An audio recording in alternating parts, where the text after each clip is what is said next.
The 10th of December 2024, the year is moving on. You won't find the Christmas will be upon us right now.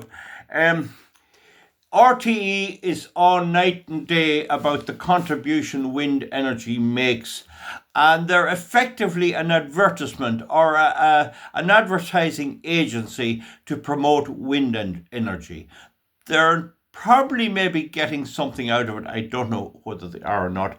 They're telling lies just straight up. And I have exhausted all of the complaints procedure for broadcasting. And I think the one in charge of it is at the advertising standards at the minute. She's some young one from South Africa or somewhere abroad. I don't know, is she a migrant or what? She got the job, and the creator doesn't have a clue what she's talking about. And you needn't be making a complaint because there's no engineering expertise or anything. So they in the election, of course, with the returning of Fianna Fáil and Fine Gael and Labour probably to government, they have this for the next 4 years and probably for the next 400 years. I don't know, but it is a sad situation that the national broadcaster is gone to this. Now, what happens is you get a windy day and they come out and they say, oh, we got this much wind energy, and then there's 10 calm days and they don't open their mouth at all. And this is pure propaganda. The situation is that Germany has 61,000 megawatts of wind energy and it's destroyed. It's absolutely no use to it. When the Russians cut the gas off, it was no good. And their whole industries and all is in a state of collapse. That's the situation there.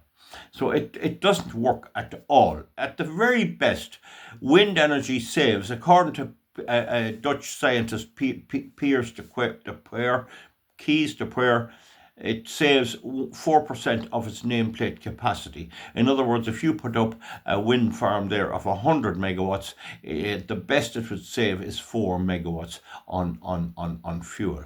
Now, the way the RTE measures it in their blissful ignorance and deliberate deceit is load factor. In other words, the amount of wind energy fed into the grid.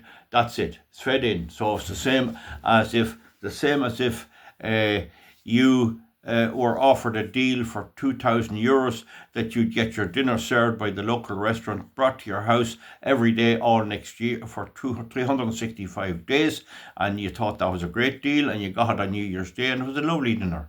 But they landed the next day with all of the dinners for the whole year. So instead of getting one dinner for the 2nd of January, you get 364 or 363, and you eat the one for today, and the rest are left there out in the shed.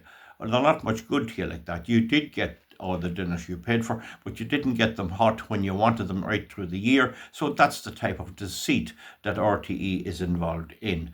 So load factor is just take the amount of wind energy gone in, and that's it. That's great then, that's great. It when in fact the proper scientific way to measure the contribution of a generating plant is capacity credit, and that's the amount of other capacity that can be turned off and replaced by the one being examined, in this case wind, without endangering supply. And key to that is endangering supply. This way of measuring it is old and long and well established, and I'll repeat it again. The amount of other generating plant that can be turned off and replaced by wind energy without endangering supply. And because that does endanger supply, they have had to buy in and build all sorts of diesel generators and fast-acting gas turbines, and they even bought 10 million worth of diesel engines to keep the lights on. Information I have is that the ESB are burning, or somebody on their behalf are burning 56 articulated lorries of diesel oil, loads of diesel oil every day to keep the lights on. It's hidden, but I have ways of finding out because I have spies and electronic bugging devices in their offices and everything else. So I have people doing that. I don't do it myself, but I know exactly what's taking place. So the thing about it is that that's what's happening. Now, if you think of it, it makes a lot of sense. There's not much point in me buying a new tractor if I have to keep the old one. I mean, if I buy a new tractor, I want to sell the old one and let somebody else have it. But if I have to keep the old one because the one I buy is not reliable, well, then it's not much good. The fact is wind energy is intermittent. The other point is that you have to have at least 36% of the grid firm power. That means that there has to be 36% of the generation in the grid at any one time coming from coal, oil or gas or good river hydro. I'm tired talking about this, nobody wants to hear it, but my viewers can understand it. That means that you must always have 36% coal, oil or gas. Why? Because the grid has to be kept at 50 hertz, it has to be kept at a constant frequency, and you can't do that with wind energy, which is ultimately generated as alternating current at a different voltage, and then it's converted to like battery direct current, and then it's inverted back again, and that has no effect in stabilizing the grid. It doesn't keep it at the right frequency. It does help it to push it on a bit. It lifts the load a bit. So for example, if you had the fossil fuel plant struggling there with a good load and it's just about to manage it, and the wind blew hard, well, it'd take some of the load off the fossil fuel and you could cut it back a little bit. But the minute the wind dies down, you have to be there with the fossil fuel plant again. You can't turn it off. Moreover, the plant that's used to generate power is normally in a normal situation is condensing steam turbines. These are big, large, heavy plants. They're heavy because they don't have to be light. They can put them anywhere they like, on any power station, on plinths and big boilers and all of that, and they're highly efficient. It takes over 9 hours to heat them up, and they're not designed to be turned off and on all the time. If you start them and stop them every few days, you'll eventually crack the boilers. So you have to leave them running all the time. So while all this wind energy is coming in, all this fossil fuel plant is running there. And it has to be paid for, and the wind energy has to be paid for. So I don't know whether... I'd say some of my viewers are smart enough to understand that, but you have to keep 36% of it fossil fuel.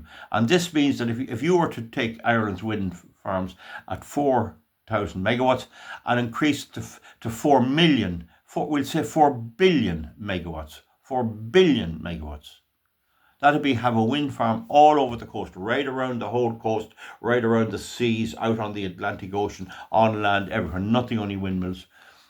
You can't use it. You still have to have 36% of it fossil fuel. Moreover, on a calm day, you have no power at all. So you have to up that to 100%.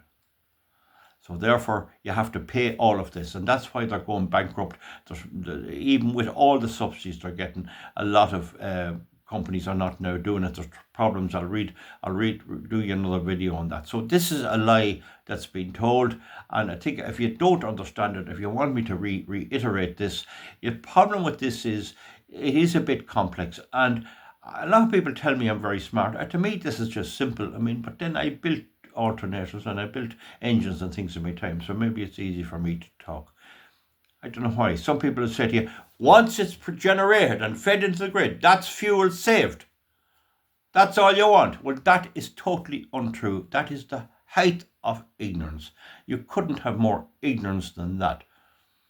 And it's a bit like the public service and public transports in Ireland. They're not profitable because most people on them are not paying. They have a pass or something. They're not paying. So it's the government pays. So it's effectively taxpayer subsidy of public transport. To see a bus going off with 8 people on it, and none of the 8 people are paying. So that's just taxpayer transport. You might as well pay the taxi driver to do it. So I think you understand that. A lot of people just don't believe me. They don't believe me. This is why they never did the SEA directive, the SEA assessment on onshore wind, because they know if the minute you'd hand that to an engineer, he'd have to sign his name and give it an honest answer and tell you the whole thing is a massive scam. All wind energy is a massive scam. And I go a bit further, having observed them, to go as far as to say that over a year, wind energy is a net consumer of electricity. The more of it you have, the more fossil fuel you have to have running to keep it backed up. And also, it uses a site of power. It's between 10 and 20% of its nameplate capacity. So you only have power over these things 20% of the time. That's all they give. And they're using up power 100% of the time. It's it's a no-brainer. Anyone could prove me wrong anywhere in the world by taking a few days and just testing them, turning them off and on, but they won't do that. It's a scam, and it effectively means our government are criminals. They are criminals because the law says it must be assessed. You can't do this legally, so they refuse to do it. And the Greens push this, but they're not all the Greens. Fine Gael and Fianna Fáil are equally as bad, and I don't think Sinn Féin's any better. All criminals, all when it comes to obeying the law they promised us with the accession into the European Union, they won't give us our rights under the law. And I've beaten them in the court a few times, but you have to pursue them all the way with this. They'll fight you on it. And there's a case with Friends of the Irish Environment, it's case C727 of 2022, and the European Court of Justice is now 2 years sitting on it, and they won't rule because they know well if they rule they'll finish the whole thing, and if they don't rule, it might go on. They just don't want to make that decision, but it's the law, and they will eventually have to make that decision, and I'll keep you up to date. Meanwhile, we have the case 2419, C2419. All the guidelines for Irish wind farms are illegal, and all they built so far have to be pulled down. They don't like to think that they're not in control. They win the election, they're gone by. Fianna Fáil, Fine Gael, Sinn Féin wins the election with Labour, and they don't see why they can't do what they like. But unfortunately for them, or fortunately for us, they can't do what they like. All public plans and programmes for energy and other things as well have to be assessed and an environmental report compiled, and that was never done. People will argue with me to say that that's not the law, and I'll argue to say it is the law, and we work very hard to get these cases into the European Court and fight them on it. What has happened in every case where we went in on case C2419 is the Bord Pleanála pulls away. In other words, they concede on something else. And there was one group which pushed it. They had several grounds, and then they had C2419, and they said to the group, we'd like to meet you. This was the wind farm company. They were going to explain to them all why they were wrong, and they said, well, you can meet us certainly, but Val Martin will be with us. That's me. And when they heard I was going to be there, they ran away and they threw in the towel. That's all I can say to you. I think I could repeat what I'm after saying 7 billion times. And some people cannot understand that. There are things people cannot understand. I'm sure there are things I cannot understand, but there are things some people cannot understand. They just cannot understand it. It's the nature of the human being. And that's how very rich people like Warren Buffett and others make absolutely vast fortunes, by just doing things differently to what other people think, and they think it out themselves. So any questions you have, post it underneath. Please post it. Ask me any question. I don't mind repeating it, but I don't like to hog this site with wind energy because everyone knows it's a bugbear of mine, and I don't like that to just push it on people all the time. I think if I did, my site wouldn't be as popular. I have to go for other things as well. So comment underneath. We'll see you back. It's cold. It's getting cold. I put on the heating now. Bye bye. See you. Thank you. Right.